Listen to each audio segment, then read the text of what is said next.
nos pôr à vontade, com essa paz mental, com essa paz espiritual e agradecer.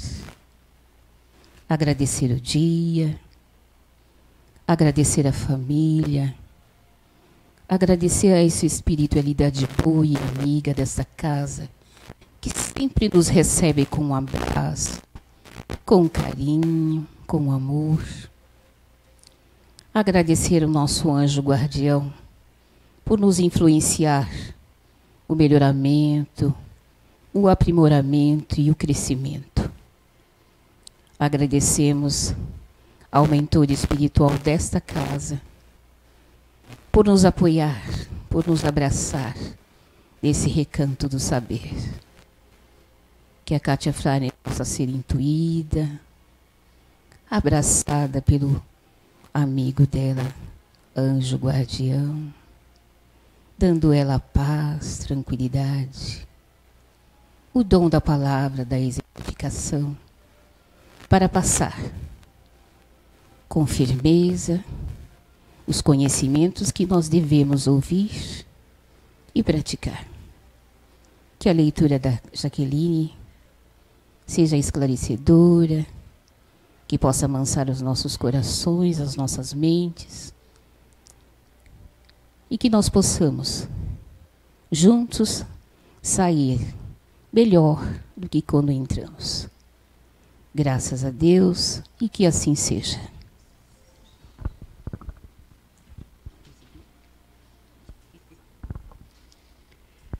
As penas futuras, segundo o Espiritismo. A carne é fraca. Há tendências viciosas que são, evidentemente, inerentes ao espírito, porque dizem respeito mais ao moral do que ao físico. Outras parecem antes consequentes do organismo e, por esse motivo delas, alguém se crê menos responsável. Tais são as predisposições à cólera, à voluptuosidade, à sensualidade. Excusar-se de suas faltas em razão da fraqueza da carne não é, pois, senão um subterfúgio para escapar da responsabilidade. A carne não é fraca, senão porque o espírito é fraco, o que reverte a questão e deixa ao espírito a responsabilidade de todos os seus atos. A carne, que não tem nem pensamento e nem vontade, não prevalece jamais sobre o espírito, que é o ser pensante e que decide. É o espírito que dá à carne as qualidades correspondentes a seus instintos, igual um artista imprime em sua obra material a marca do seu gênio. O espírito, liberto dos instintos da bestialidade, modela um corpo que não é mais um tirano para suas aspirações em direção da espiritualidade do seu ser. É então que o homem come para viver, porque viver é uma necessidade, mas não vive mais para comer. A responsabilidade moral dos atos da vida, pois, permanece inteira. Obrigada, meninas. Boa tarde a todos. Bem-vindo a essa tarde de domingo. Quando a dona Sandra estava fazendo a direção, minha vontade era ficar bem sentadinha ali, nem levantar mais, né? Porque é uma vozinha tranquila, né? Então vamos refletir hoje mais um pouquinho nessa nossa caminhada, né? Acho que todos que estão aqui estão em busca da caminhada de evolução, de se melhorar, de buscar uma resposta.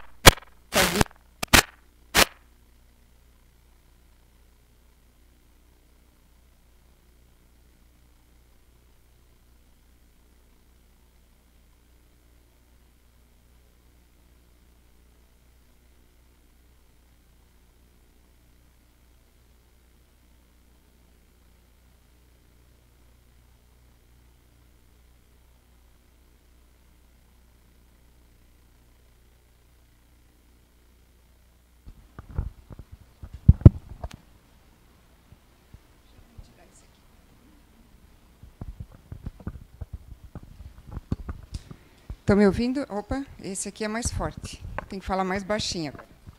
Qualquer coisa. Então, vamos lá. Vamos falar um pouquinho, vamos refletir hoje em conjunto sobre melhoramento moral e melhoramento espiritual. A questão de ter trazido essa leitura para nós é para a gente refletir na questão influenciando o nosso corpo e espírito. Como é que funciona essa influência? Para isso, vamos lembrar só, ou para quem está começando na doutrina agora, não fez nenhum curso, sobre a questão dos nossos corpos. Tá? Quando a gente reencarna, a gente vem com o corpo físico, que é esse que nós todos vimos, né? Nós temos o nosso espírito. O nosso corpo físico é aquele que vai ficar aqui quando nós desencarnarmos. E o nosso espírito é aquele que volta ao mundo dos espíritos quando nós desencarnarmos. Só que o nosso corpo físico, ele é feito de uma matéria mais densa, que é tirada do nosso planeta ou do universo onde nós reencarnamos. E o nosso corpo espiritual é uma matéria mais sutil, não tão sutil ainda a nível de espíritos superiores, né? Quanto mais superior for um espírito, mais sutil é feito o próprio espírito. Mais sutil, mais suave, mais leve, matérias muito mais diferenciadas que nós não temos aqui. Mas, mesmo assim, o nosso espírito é um pouco mais sutil do que o nosso corpo físico. E aí nós precisamos de algo que une esse corpo físico ao corpo espiritual, que a gente chama de perispírito. Ele faz essa ligação.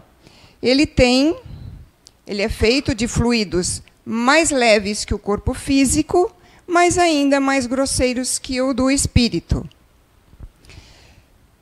Esse perispírito, a modelagem que ele tem, vai ser a modelagem do nosso corpo espiritual, do nosso corpo físico.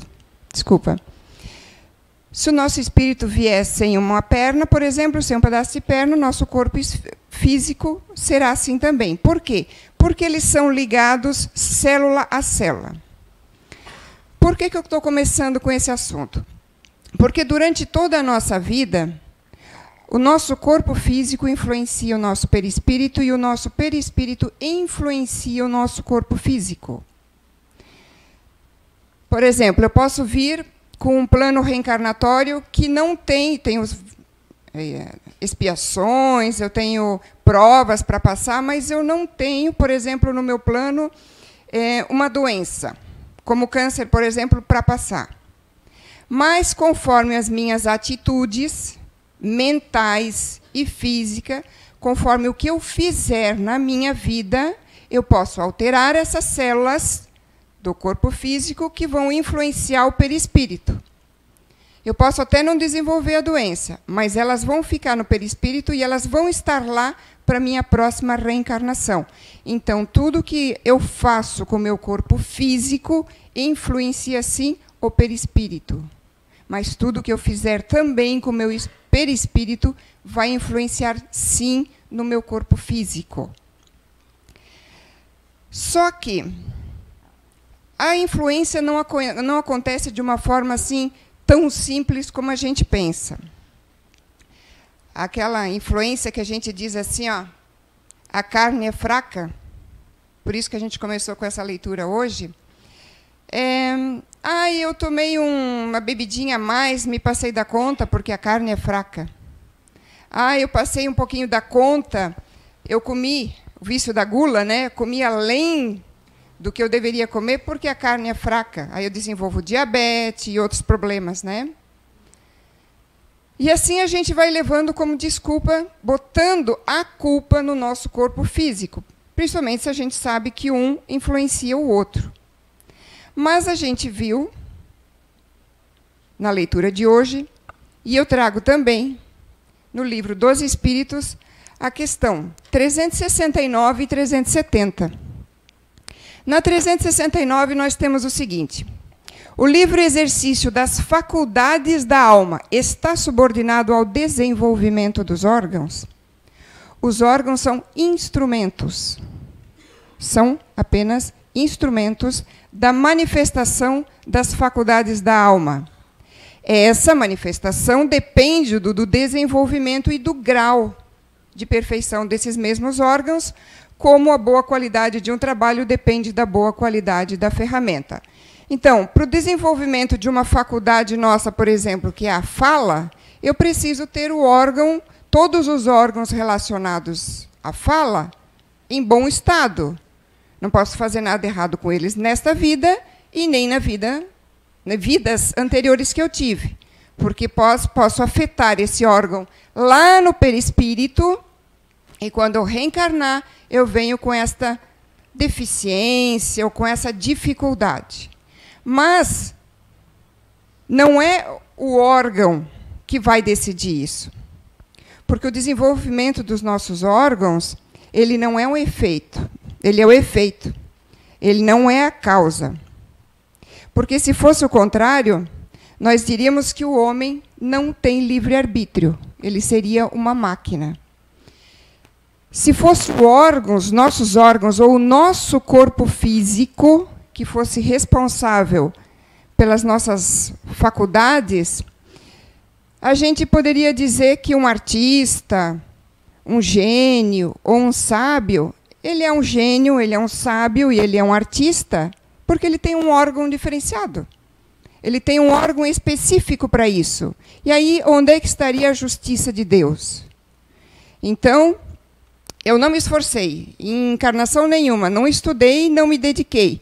E aí, nessa, eu venho com um órgão específico para mim e eu sou uma pessoa inteligentíssima. Eu sou um gênio, eu sou um Einstein. Então, nós não teríamos justiça. Beethoven, será que ele, já desde pequeno, fazia as composições dele por quê? Porque ele estudou em vidas anteriores? Será que ele já veio com bastante conhecimento de música? Será que ele já treinou bastante ou porque deram um órgão especial para ele? Na 370, pode-se deduzir que, da influência dos órgãos na ação das faculdades do espírito, pode-se haver uma relação entre o desenvolvimento do cérebro e das qualidades morais e intelectuais? Não se deve confundir o efeito com a causa. O espírito tem sempre as faculdades que lhe são próprias. As faculdades que eu tenho são adquiridas do que eu vim fazendo em vidas anteriores. Se eu fiz alguma coisa errada com a minha voz, por exemplo, eu levei multidões a fazerem, com as minhas palestras ou com o meu dom de fala, eu levei multidões a fazerem coisas erradas. Ou até na questão de um suicídio, no enforcamento ou no envenenamento, que eu altero essa parte aqui, que eu tenho cordas vocais, por exemplo. Né?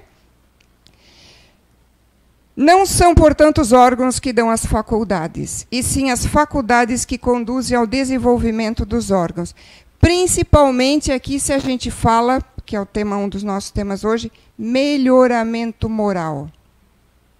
Porque se os órgãos tivessem a responsabilidade sobre as nossas faculdades, sobre as nossas atitudes, sobre o nosso espírito, então um criminoso vem com um órgão que lhe deixa ficar uma pessoa santa de uma encarnação para outra. Como é que ele vai resgatar tudo o que ele fez, né?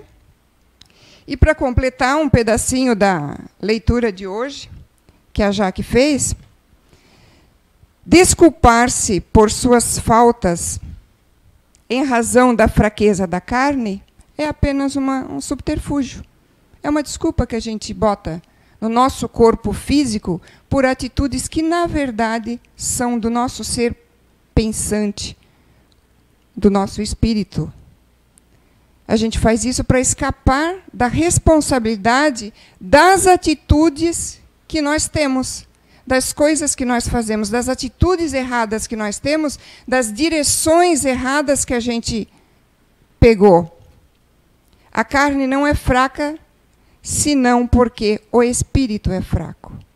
Então, a responsabilidade do nosso melhoramento moral e espiritual não está no nosso corpo físico, não está nos nossos órgãos. Está no nosso corpo espiritual, no nosso espírito. o que reverte esta questão e dá toda a responsabilidade para o espírito. Então, a gente não tem, com essas comprovações, né? Na verdade, a gente vai achar muito mais, mas só com essas duas questões do Livro dos Espíritos e esse pequeno trecho da nossa leitura do livro Céu e Inferno, também de Allan Kardec, a gente pode ver que a gente não pode botar responsabilidade no nosso corpo físico. Se eu não tenho um braço, se eu não tenho uma perna, se eu não tenho uma parte de alguma das minhas faculdades, ou de fala, ou de visão, ou de audição, a responsabilidade é nossa, é do nosso espírito, é do nosso ser. E nós estamos falando hoje de melhoramento moral, né?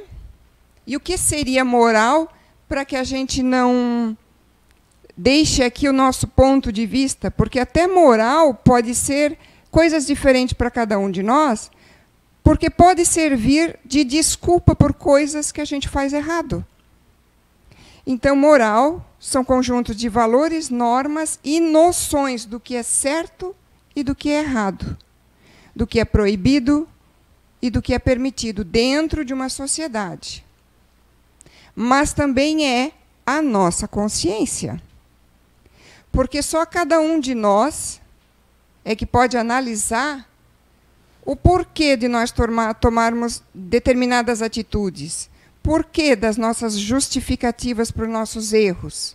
Porque a gente quer deturpar até o conceito de moral, para achar um subterfúgio, para achar uma desculpa para os nossos erros ou caminhos errados que nós tomamos, né?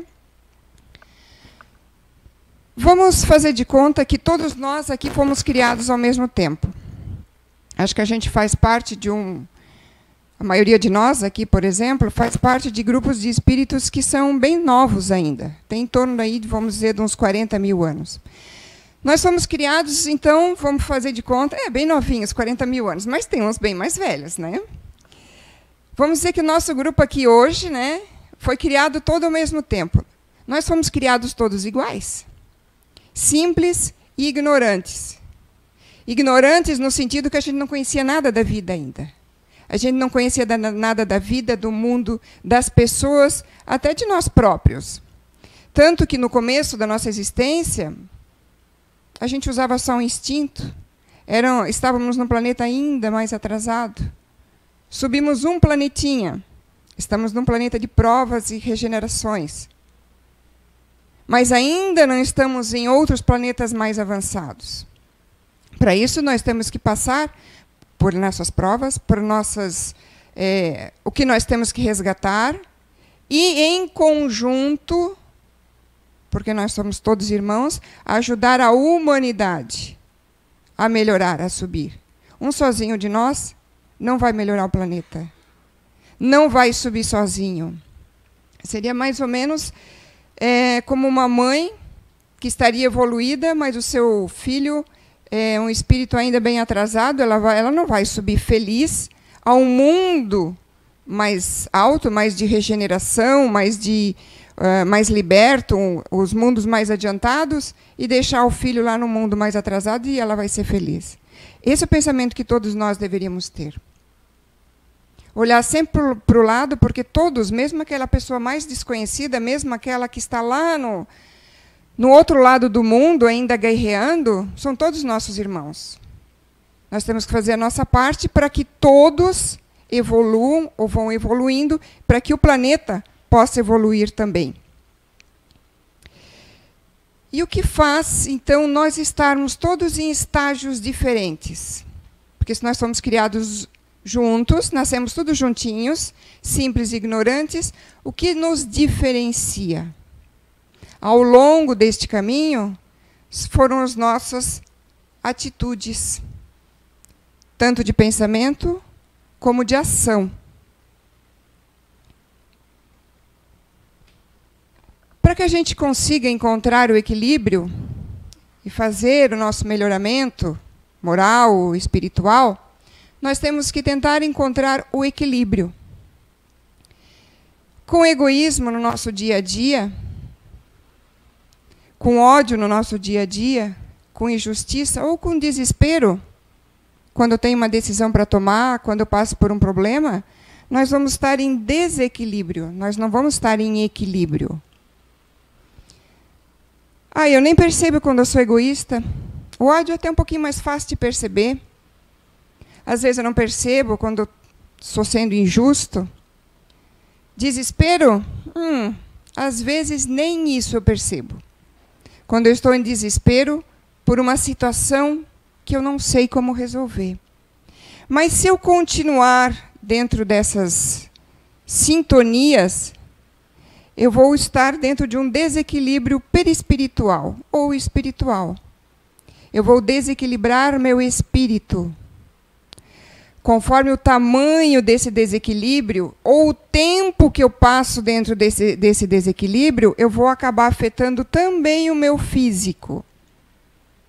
Aí eu também estou com um desequilíbrio físico, onde podem começar a aparecer as doenças. Muitas vezes, essas doenças vêm para nos chamar a atenção, para nos fazer observar o que é que nós estamos fazendo de errado, as nossas atitudes e os nossos pensamentos, porque pensamento também tem que ser mudado. Não é só atitude física, de falar, de fazer, mas o que passa pela nossa cabeça, pelo nosso pensamento no dia a dia. O pensamento é o princípio de tudo. O pensamento tem força. Já existem até pesquisas em hospitais que falam de orações sendo feitas para pessoas doentes, que as pessoas doentes não sabem que estão recebendo as orações, mas que melhoram, ou melhora mais do que outras pessoas que não receberam orações. O que é uma oração se não é um pensamento positivo e a boa vontade de ajudar a outra pessoa, de fazer pela outra pessoa? E aí a gente vai ficar nesse ciclo aqui, Enquanto eu não subir e não tiver mudança de atitude, porque a mudança de atitude depende de nós, do nosso livre-arbítrio. Não depende do nosso físico, não depende dos nossos órgãos, não depende do nosso organismo. Só quando eu conseguir mudar de atitude, eu vou passar, muitas vezes, os mesmos problemas, mas com serenidade, com justiça, com fé, e aí eu encontro o equilíbrio. Eu aprendo, quando eu estou equilibrado, eu aprendo com os acontecimentos da minha vida. Quando eu não estou equilibrado, eu posso passar 1, 2, 3, 4, 5 vezes pela mesma situação. E eu não aprendo. Eu posso conseguir até a cura, quando eu estiver equilibrado. Se não é para eu passar por aquela doença, e ainda tiver tempo de resolver ela, porque às vezes o corpo físico não tem mais condições, mas se ainda tiver tempo, eu consigo também a cura e eu vou indo em direção ao progresso espiritual. Outra coisa que nos tira do equilíbrio é a nossa falta de vigilância. Vigilância com o que a gente faz todos os dias. Com o que eu penso, com o que eu digo, com o que eu faço, com que caminho eu sigo. E aí, às vezes, a gente coloca até a culpa na espiritualidade, né? Porque existe uma questão do Livro dos Espíritos que fala que nós somos muito mais intuídos, muito mais observados. Na verdade, nós somos muito mais influenciados pela espiritualidade do que a gente imagina. Só que qual é essa influência que a gente vai ter? Se eu tiver equilibrado, eu vou ter a influência dos bons espíritos. Eu vou estar aberto para as boas intuições. Se eu tiver desequilibrado, eu vou ter a influência de espíritos não só maus, mas muitas vezes brincalhões, que só querem ver, como se diz, o circo pegar fogo. Ok? Não tem nada para avisar? Como é que nós entramos no desequilíbrio? Quando a gente pensa assim, a gente acha que são só os vícios físicos, os vícios mais aparentes, como o vício do fumo, do álcool, das drogas, ou até desregramentos sexuais. Mas olha só a gama de situações que nos desequilibram no dia a dia. Ideias negativas, depressão ou aquela baixa autoestima que bate na gente, né? Tristeza, pessimismo, desânimo, maledicência e calúnia que a gente está fazendo, o orgulho, o egoísmo, o medo de enfrentar as coisas, o medo de decidir as coisas, de decidir pela vida, de decidir ser feliz, de decidir mudar, de decidir melhorar, a avareza. Mas olha só, coisas que a gente nem pensa, revolta, impaciência, irritação, ciúme. Isso tudo nos tira do equilíbrio. E aí um dia a vida cobra o seu preço. Porque se a gente não entra no equilíbrio, se a gente não busca o equilíbrio, a gente não pode fazer nosso melhoramento. Mas se a gente deixa para depois, eu como espírita eu aprendi que Deus perdoa sempre e eu tenho várias oportunidades. Então, se eu não melhorar nessa, deixa para a próxima.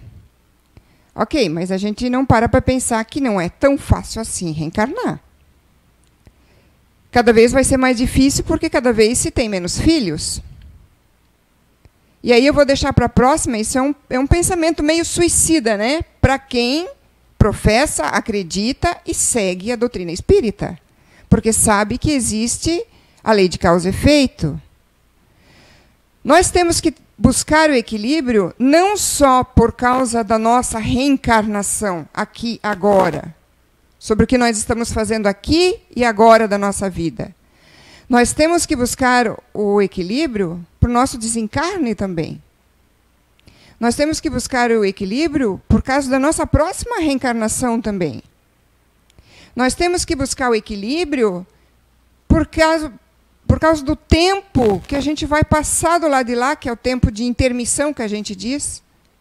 Nós temos que buscar o equilíbrio sempre. Para agora, para o futuro, para as próximas encarnações, porque vai ser cada vez mais difícil, sim, ir atrás desse equilíbrio. Vamos dizer que a gente vai deixar isso para a próxima encarnação. Vou levando a vida assim do jeito que dá agora, não tomo nenhuma decisão, que é um grande engano nosso, porque a partir do momento que você diz que você não vai tomar nenhuma decisão, você já tomou uma decisão, que é de não tomar nenhuma decisão. Mas tomou uma decisão, e todas as nossas decisões têm consequências, boas ou más, dependente de qual foi esta decisão que tomamos. Mas a gente vai deixar a decisão para a próxima encarnação, então. Não vou tomar nenhuma atitude, não vou mudar nada na minha vida. Deixa do jeito que está. Será que na próxima encarnação eu vou encarnar num lugar que eu vou ter possibilidade de estudar a doutrina espírita? E ter todo esse conhecimento que eu tenho aqui agora? Será que eu não vou entrar numa religião, ou num local, ou num país em que não se pode nem estudar? Não se pode conhecer nada de religião? Ou entra numa família com uma religião deturpada, porque religião não é algo de Deus. Religião é algo dos homens. A humanidade é que inventou as religiões. A religião de Deus é o amor, que deveria ser pregado para sempre em todos os povos. Alguém aqui gostaria de estar morando, de estar vivendo nesse momento lá, por exemplo, na faixa de Gaza ou lá no Iraque?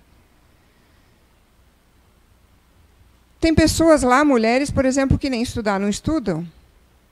Os homens têm um conceito deturpado, diferenciado, do que seja o Deus. Porque se morre, se mata pelo Deus que eles acreditam. Então, o espírito ele não retrograda, ele não deixa de saber aquilo que ele já aprendeu em uma encarnação. Mas aí eu reencarno lá, e aí eu tenho a sensação de que aquela religião não é muito bem certa. Por quê? Porque eu tenho lá na minha consciência espiritual, que ficou lá no meu perispírito, o conhecimento que eu tive aqui da doutrina espírita, dos ensinamentos de Jesus. Então não bate, como a gente brinca, né? O meu santo não bate com aquela religião. Mas por que será? Aí vamos correr esse risco, essa responsabilidade de não aproveitar todos os conhecimentos que a gente tem aqui agora, além de que quem conhece a nossa casa há mais tempo sabe que a gente trabalha também com grupos de inteligência, que aí tem cursos específicos na casa que falam sobre isso, mas que unir todos esses conhecimentos faz com que nós consigamos nos manter em equilíbrio mais tempo. Vamos nos manter o tempo todo, a vida toda? Não, porque nós somos espíritos que estamos aqui ainda resgatando, ainda aprendendo.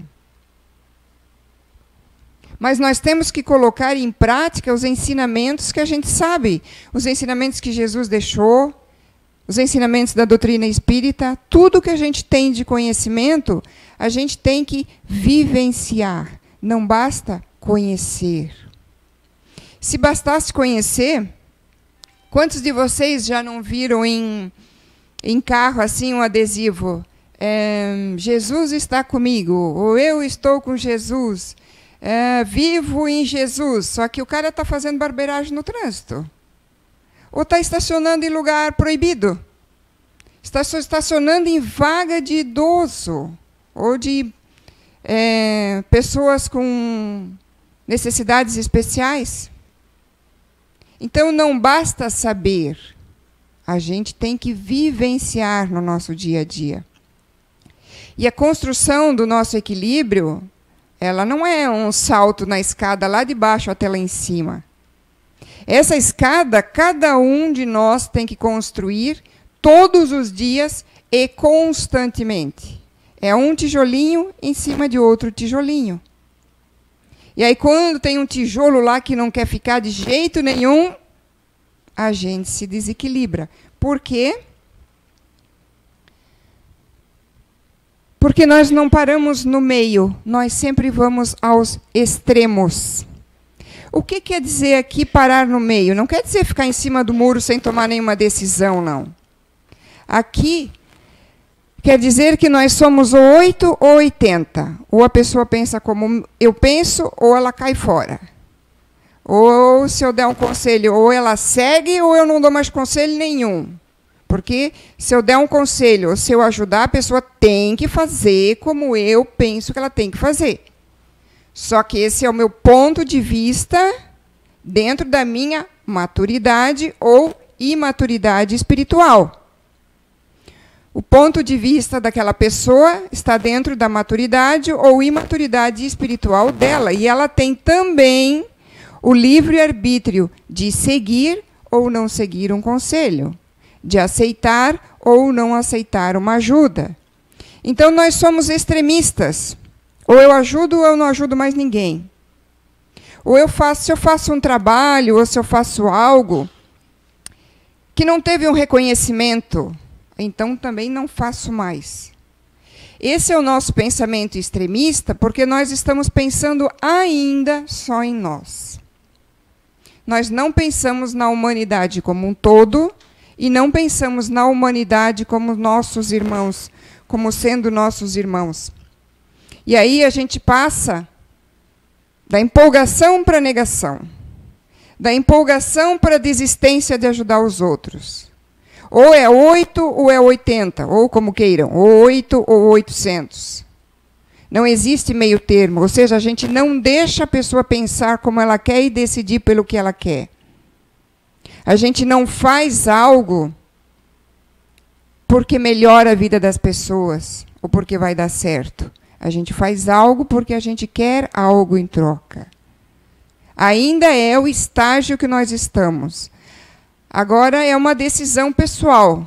Continuar nesse estágio ou ir evoluindo. Ir em busca desse melhoramento moral. Porque é o nosso espírito que vai ser influenciado. Não é o nosso corpo que vai nos influenciar. É as atitudes e as decisões que nós tomamos que influenciam o nosso espírito ou o nosso perispírito. Nós precisamos criar, porque já que não existe uma receita pronta, né? Que bom se existisse, olha, tomem essa receita aqui, vocês já sabem como fazer o seu equilíbrio. Cada um tem que buscar, tem que construir, tem que criar mecanismos, percepções, situações que sirvam de alerta e de freio para os nossos desequilíbrios. Começar a prestar atenção em nós mesmos. E não estou falando de grandes coisas, não estou falando de grandes decisões, como comprar ou vender um imóvel, comprar ou vender um carro. Porque o que nos desequilibra, para começar, são as pequenas coisas do dia a dia. É um trânsito que eu pego um pouquinho mais congestionado. É uma pessoa que se atrasou um pouco num compromisso que a gente tem com ela. É algo que nós deixamos cair e quebrou no chão. Caiu no chão e quebrou. É uma resposta que não veio do jeito que eu achei que deveria vir. Então, são essas pequenas coisas do dia a dia que nos desequilibram. Porque nós somos 8 ou 80. Porque nós não temos o meio termo. Porque nós não aceitamos a opinião das pessoas. Porque nós não aceitamos a decisão delas. De aceitar ou não o nosso conselho. De aceitar ou não nossa ajuda. Cada espírito é um ser único. Então, nós temos que prestar mais atenção em nós mesmos. Porque as pessoas são como nós. Cada um tem suas fraquezas, cada um tem suas dificuldades. Nós não somos melhores, mas também não somos piores que ninguém. Nós somos o que somos. O que nós construímos ao longo das nossas várias encarnações. E cada um só vai encontrar o equilíbrio dentro de si mesmo. Nesse livro aqui, Alma e Coração, psicografado por Chico Xavier, pelo espírito de Emmanuel, tem uma psicografia que nos dá uma ajuda, que nos dá uma informação. Como trabalhar o nosso equilíbrio no dia a dia. E o título dessa psicografia é Energia e Brandura. Então, energia é o 80 e a brandura é o 8, né? Como chegar a este equilíbrio? Na marcha do dia a dia, urge harmonizar, no caso, equilibrar, as manifestações de nossas qualidades com o espírito de proporção e proveito, a fim de que o extremismo não nos imponha acidentes no trânsito de nossas tarefas e relações. Energia na fé, mas não demais, para que não vire fanatismo. Brandura na humildade, não demais, que pode ser relaxamento. Energia na convicção, mas não demais, para não se transformar em teimosia. Brandura na humildade, mas não demais, que degenere com servilismo, ou seja, que não se corrompa e vire uma escravidão, né? Energia na justiça, mas não demais para que não vire crueldade. Brandura na gentileza, mas não demais, porque pode virar bajulação. Energia na necessidade, não demais para não descambar em desrespeito, não virar desrespeito. Brandura na paz, mas não demais, porque pode virar preguiça.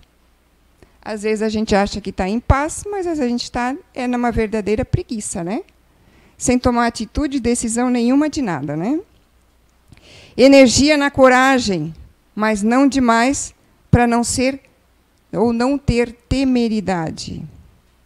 Brandura na prudência e não demais para que não vire comodismo. E aí ele dá o fechamento, né? No caminho da vida, há que se aprender com a própria vida. Ou seja, na nossa caminhada, nós vamos aprender conosco mesmo, com os nossos erros e acerto. E quanto mais nos esforçarmos para acertar, estar mais em equilíbrio, nós vamos aprender mais rápido. Aí tem mais um parágrafo e depois ele termina. Em tudo, equilíbrio. Porque se tivermos equilíbrio, asseguraremos em toda parte e em qualquer tempo a presença da caridade e da paciência. Todo mundo já notou que quando está sem paciência, não faz caridade, e qualquer coisa, qualquer motivo é motivo para a gente se desequilibrar? Então vamos começar com exercitando a paciência, para poder exercitar a caridade e para poder exercitar o equilíbrio. Em nós mesmos, né, a caridade e a paciência, as duas guardiãs capazes de garantir o trajeto seguro e a nossa chegada feliz. Ao mundo espiritual, depois ao mundo terreno de novo, daí ao mundo espiritual de novo, daí de volta para o mundo terreno ou em outro planeta de novo, né? E ainda tem mais uma outra psicografia, num outro livro, também de Chico com Emmanuel, cujo título é Busquemos o Equilíbrio. Eu só trouxe o finalzinho aqui. Um coração medroso congela o trabalho. Um coração temerário, lembra que a gente falava em temeridade antes, na outra? Incendeia qualquer serviço arrasando-o. Nem 8, nem 800, ou nem 8 e nem 80. Busquemos, pois, o equilíbrio com Jesus e fugiremos naturalmente do extremismo, que é sempre o escuro sinal da desarmonia ou da violência, da perturbação ou da morte. O extremismo é sempre o nosso ponto de vista. É aquilo que eu acho que tem que ser, baseado na minha imaturidade espiritual. Porque a partir do momento que eu tiver mais maturidade espiritual, eu já consigo não ser mais tão extremista, chegar tão ao extremo, né? Para finalizar, então, gostaria que o pessoal passasse um vídeo que o nosso colega Ali Curti mandou essa semana no grupo da CEIU, e o Zé Araújo, inclusive, replicou em outros grupos que a gente faz parte.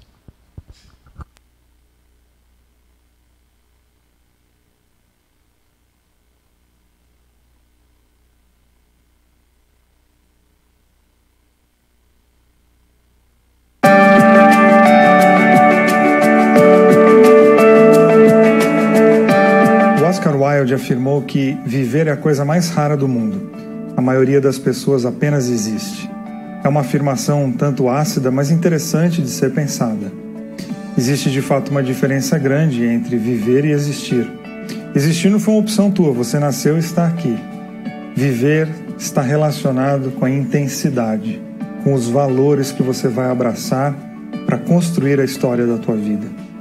Tem a ver com se você vai tomar o rumo da tua vida nas tuas mãos, o remo nas mãos, ou se você vai deixar o barco à deriva. Tem a ver com qual será a tua resposta para a famosa pergunta: qual o sentido da vida? Será que existe uma resposta? Será que existe um sentido? Eu gosto de uma afirmação do Nietzsche que diz assim: a questão não é qual o sentido da vida, a questão é quantos sentidos você dará à sua. Assim mesmo, no plural. A vida é complexa, às vezes complicada, e é difícil responder isso de uma maneira só. Nós mudamos, temos momentos distintos e precisamos sim aprender a questionar os rumos, os sentidos que nós damos para a nossa vida. Como conta a história do livro O Velho e o Mar, que fala um pouco sobre isso. Um velho pescador que decide mostrar para os mais jovens que ele de fato é muito bom e diz que vai pescar o maior de todos os peixes. Ele consegue. Depois de quase morrer, ele consegue. Pega um peixe tão grande que ele não consegue colocar dentro do barco. amarra o peixe do lado de fora e começa seu caminho de volta para casa. Quando ele chega e vai mostrar o seu troféu, ele não se deu conta que no caminho o seu peixe foi devorado por outros predadores, e o que ele tem agora é apenas o esqueleto daquilo que um dia foi um grande peixe. Tem a ver com sentido, tem a ver com o seguinte: quais lutas que valem a pena eu entrar? Qual é o desgaste que vale a pena determinadas coisas que eu desejo e que eu quero?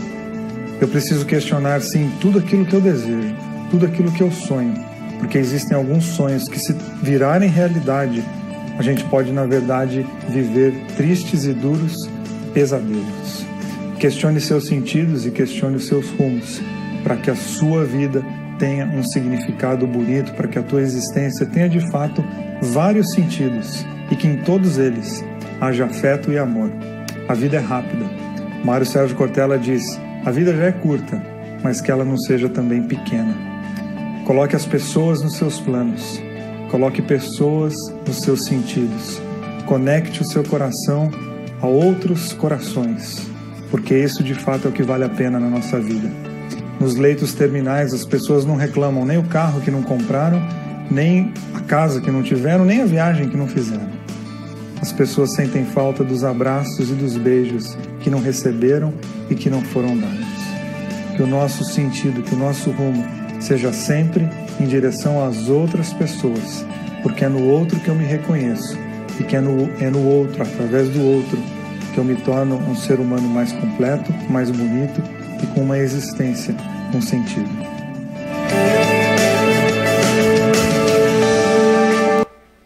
Bom, deixo essa mensagem, então, para finalizar, para a gente pensar. A gente já vive fazendo reflexão final do ano, né?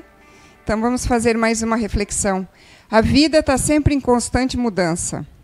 Quais são os caminhos que a gente quer seguir? Aí é uma decisão pessoal de cada um de nós. Se eu quero me manter em equilíbrio, ou se a vida vai precisar me ensinar de outras formas, é uma opção de cada um de nós. Obrigada pela paciência.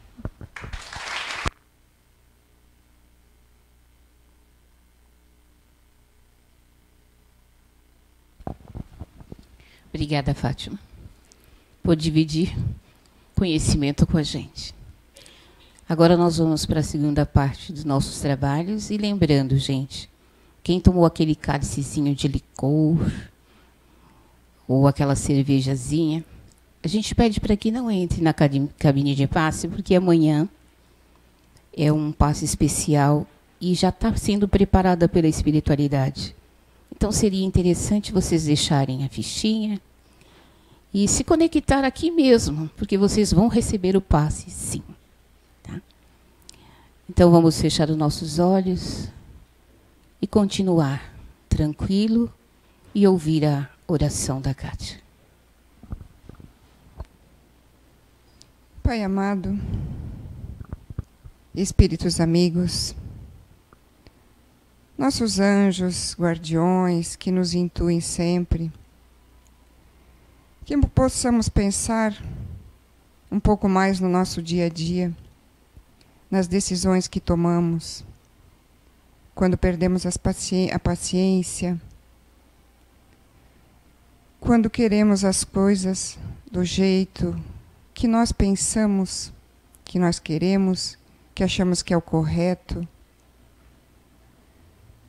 Se praticarmos um pouco mais o amor ao próximo, o amor a nós mesmos, se mantermos o nosso equilíbrio, sabemos que tomaremos mais decisões corretas, que a paciência nos deixe colocar cada dia, cada semana ou cada mês, um tijolinho a mais na nossa evolução, que possamos estar com a mente, com nossos corações mais conectados com os nossos anjos da guarda, com os bons espíritos, tirar da nossa vida, dos nossos corações, a negatividade, porque cada dia, quando acordamos, já tomamos a primeira decisão, já fizemos a primeira escolha. O meu dia vai ser como eu quiser que ele seja ao acordar. Se eu disser que ele será um dia ruim e difícil, ele será um dia ruim e difícil. Se eu tiver problemas para resolver, mas encarar e ir em frente, me esforçar e ter fé, o dia vai ser melhor. A escolha é de cada um de nós. Manter ou não o equilíbrio é responsabilidade nossa, individual, do nosso ser, do nosso espírito. Que possamos praticar cada dia um pouquinho mais da prática do bem, dos ensinamentos de Jesus, dos conhecimentos da doutrina espírita, colocar nossos corações um pouco mais de caridade e de paciência, para nos mantermos mais na fé, na perseverança, na caridade e no equilíbrio. Obrigada a toda a espiritualidade boa e amiga, presente nesta casa, que intui a cada um que aqui está presente hoje. Que tenhamos uma boa semana, que assim seja.